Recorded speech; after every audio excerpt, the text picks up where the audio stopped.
Discussions about the COVID-19 vaccination exercise is central at the continuation of the presidential briefings in the State House.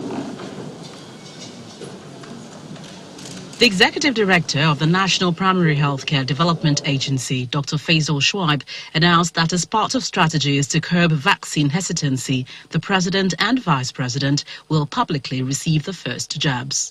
Frontline health workers will be the first people to get the vaccine. After that, the plan is to vaccinate Mr. President, Mr. Vice President, and strategic leaders on Saturday. Again, we're hopeful that when Nigerians see leaders like Mr. President and the Vice President take this vaccine, it will increase their confidence around the safety of the vaccines.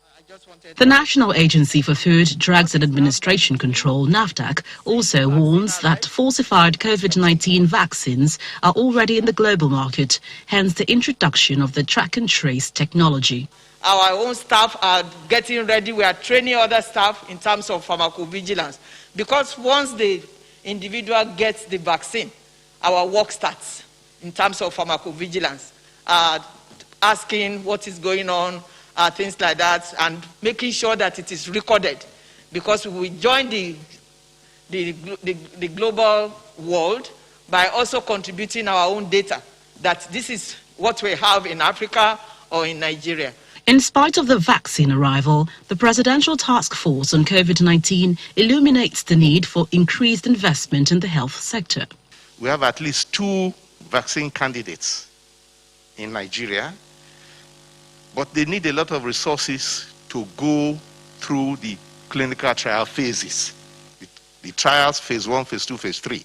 So we're trying to look for the resources to support them in doing that. And until that is done, which will take at least a year, we are not yet directly going to be in that game.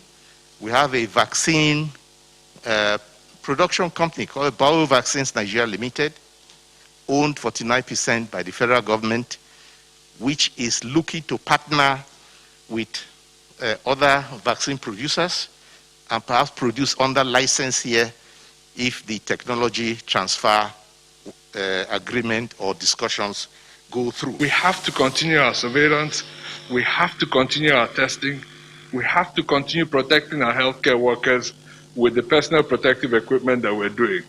We have to sustain the critical investments that we've put into our health security infrastructure for the first time in decades. We cannot let this go because we have to continue this work.